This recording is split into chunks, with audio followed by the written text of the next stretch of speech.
안녕하세요. 보내주신 자료들, 와, 정말 시간 가는 줄 모르고 읽었습니다. 아, 네. 흥미롭게 보셨다니 다행입니다. 2013년에 내신 핵신 집단정신치료 강의가 사실 2003년 강의를 바탕으로 하셨잖아요. 네, 맞습니다. 그 책을 읽었을 땐, 이제 정신분석, 개인관계 이론, 그리고 집단 전체를 보는 관점, 이 세 기둥 위에 옐롬의 치료 요인들이 딱 자리 잡으면서 뭐랄까 집단 치료라는 분야가 하나의 완성된 체계를 갖췄구나 싶었거든요. 정확히 보셨습니다.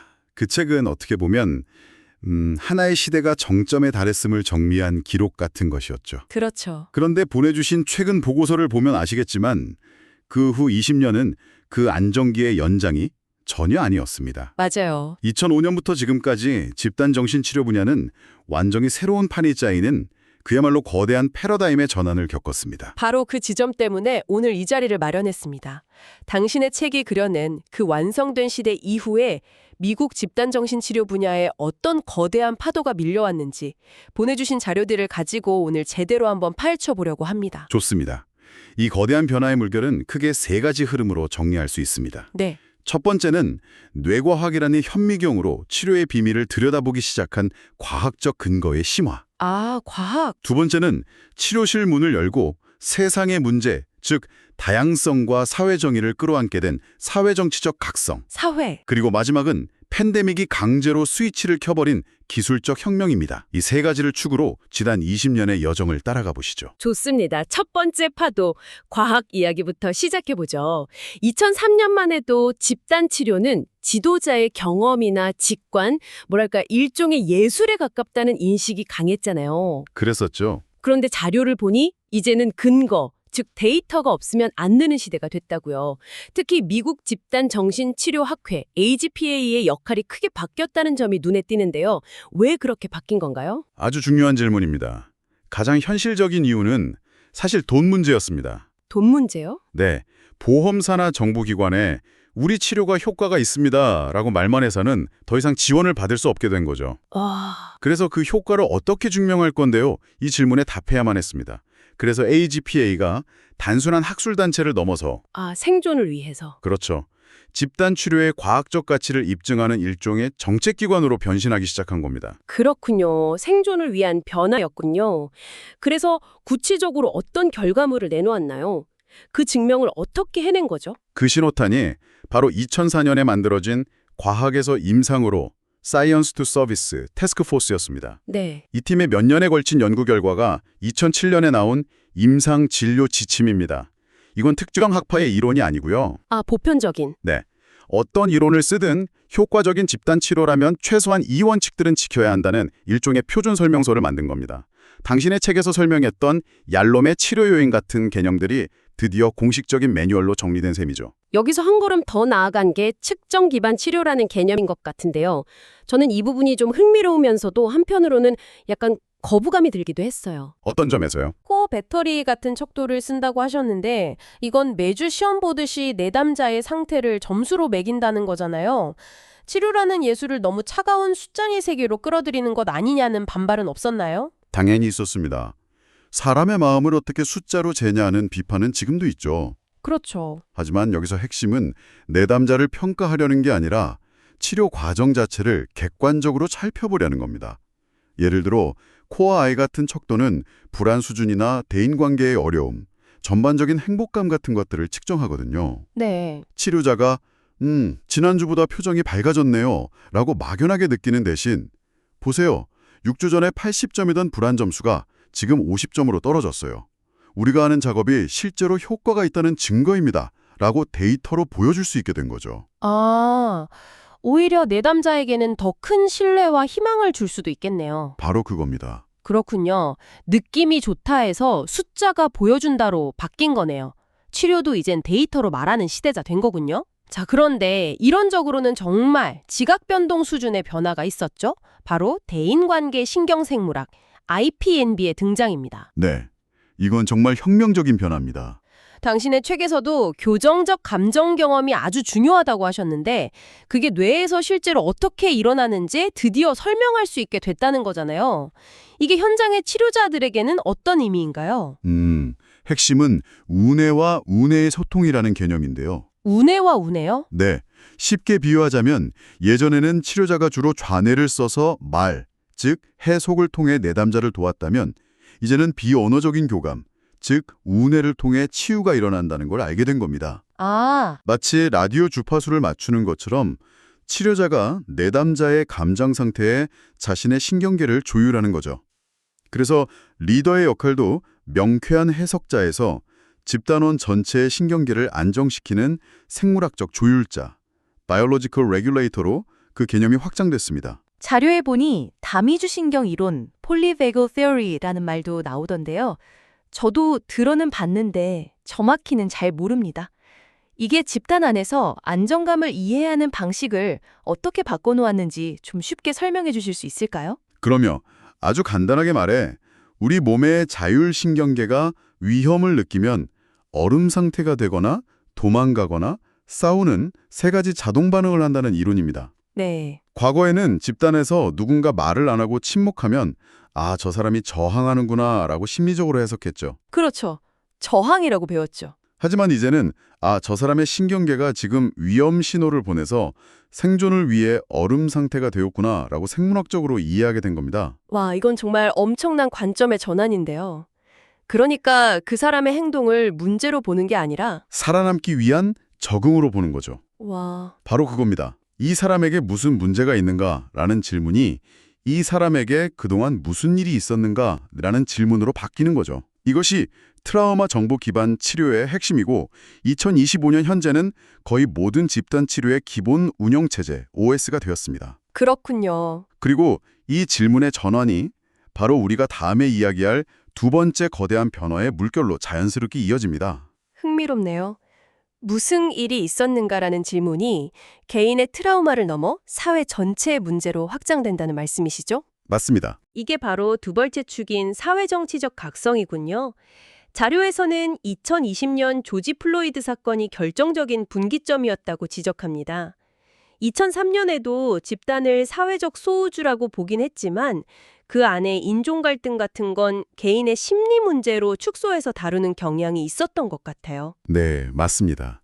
예전에는 그런 갈등을 개인의 무의식적인 편견이나 과거 경험이 현재의 누군가에게 투사되는 이른바 전이 현상으로 해석하고 넘어가는 경우가 많았죠. 네. 하지만 이제 사회 정의는 집단 치료의 선택이 아닌 핵심 윤리가 되었습니다.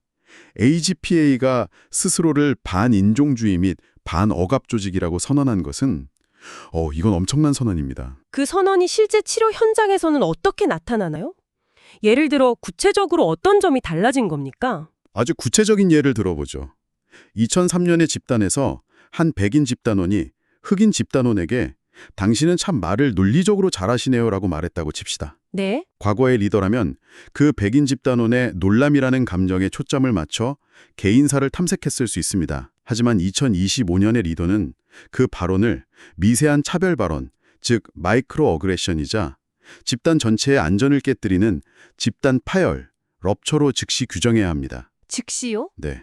그리고 그걸 개인의 문제로 남겨두는 게 아니라 이런 발언이 왜 문제가 되는지 집단 전체를 대상으로 한 교육의 순간으로 활용해야 할 의무가 있습니다.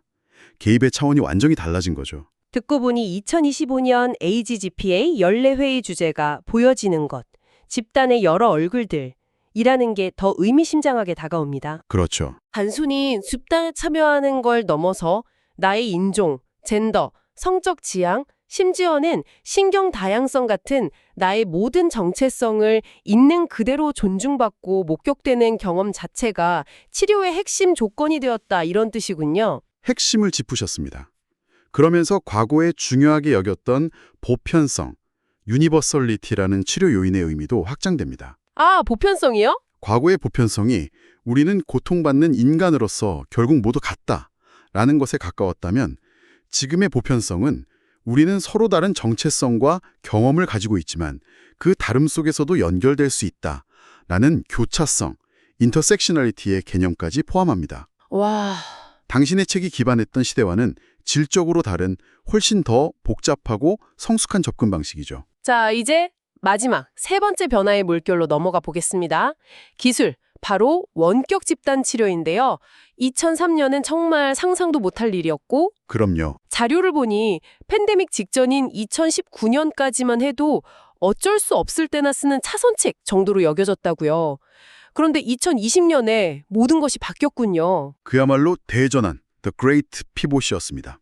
사실 처음에는 거의 모든 치료자들이 걱정했습니다. 그렇죠. 저라도 그랬을 것 같아요. 화면 너머로 과연 그 끈끈한 유대감이 생길까?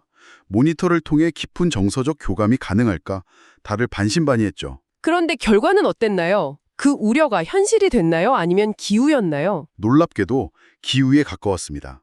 지난 몇 년간 쌓인 수많은 연구 결과들은 온라인 집단 치료가 대면 치료와 효과 면에서 동등하거나 거의 차이가 없다는 것을 보여줬습니다. 아, 정말요? 특히 외딴 지역에 살거나 거동이 불편한 사람들에게는 비교할 수 없이 뛰어난 접근성을 제공했고요. 이제 더 이상 임시판 편이 아니라 당당한 치료의 한 형태로 자리 잡았습니다. 그렇군요. AGPA에서 TCOG라는 아예 온라인에 특화된 새로운 형식의 집단을 훈련시킨다는 대목이 인상 깊었습니다. Transmodal Continuous Online 그룹의 약자죠.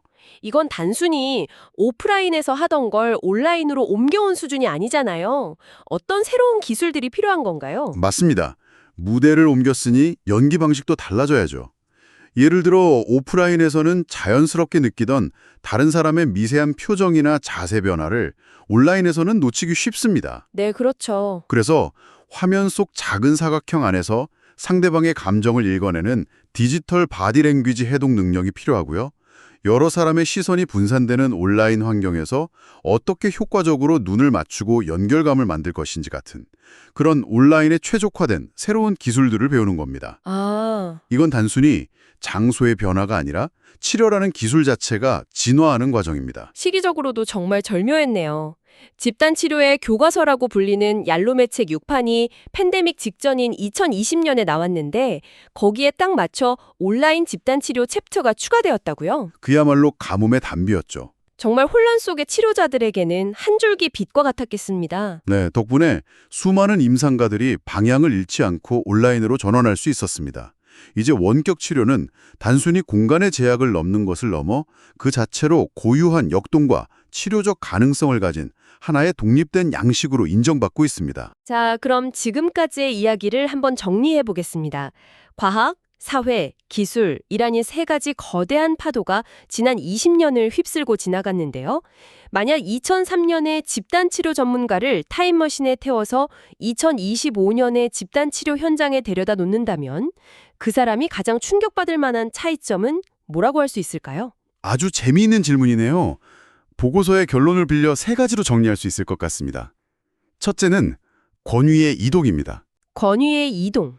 2003년 리더의 권위가 집단원의 무의식을 꿰뚫어보는 해석의 힘에서 나왔다면 2025년 리더의 권위는 집단원들이 자신의 신경계를 조절하고 안전함을 느끼도록 돕는 조율의 힘에서 나옵니다. 아, 똑똑한 분석가에서 따뜻하고 안정적인 조율자로 역할이 바뀐 거군요. 바로 그겁니다. 두 번째는 그럼 범위의 확장이겠군요. 맞습니다. 치료가 일어나는 무대가 진료실이라는 작은 방을 넘어 온라인이라는 가상 공간으로. 그리고 더 나아가 인종차별이나 사회적 억압 같은 거대한 사회 문제까지 포괄하게 됐으니까요. 말 그대로 집단이 세상 속으로 걸어 들어간 셈이네요. 정확합니다. 그리고 마지막은 근거의 강화입니다. 근거의 강화? 과거 리더의 직관과 예술적 감각에 의존했던 많은 부분이 이제는 뇌과학 데이터와 치료 효과 데이터로 설명되고 검증됩니다. 당신의 책이 그토록 탄탄하게 쌓아 올렸던 기초 위에 과학, 사회, 기술이라는 세 개의 새로운 기둥이 더해져 2025년에 집단정신치료라는 집을 짓고 있는 모습입니다. 지난 20년간의 숨가쁜 여정을 함께 돌아봤습니다. 신경생물학, 사회정의, 그리고 원격의료, 이 세 가지가 집단정신치료의 풍경을 정말 근본적으로 바꾸어 놓았네요. 이 깊이 있는 자료를 공유해 주셔서 다시 한번 감사합니다. 천만에요. 마지막으로 이 자료를 보면서 들었던 생각 하나를 당신과 함께 나눠보고 싶습니다. 네, 어떤 건가요? 보고서의 마지막 부분에 이런 말이 나옵니다. 이제 집단치료는 심각한 인력난에 시달리는 미국 정신건강 위기에 거의 유일한 현실적 해결책으로까지 여겨지고 있다는 겁니다. 와, 이렇게 집단치료가 소수의 심리치료를 넘어 공중보건의 핵심 전략으로 대규모로 확장될 때 당신이 책에서 그토록 강조했던 소수 정예의 집단이 가졌던 비밀 보장, 끈끈한 응집력, 사회의 축소판으로서의 소우주 같은 전통적인 가치들은 과연 어떻게 유지되고 또 어떤 새로운 도전에 직면하게 될까요? 앞으로 이 질문에 대한 답을 찾아가는 과정이 정말 흥미진진할 것 같습니다.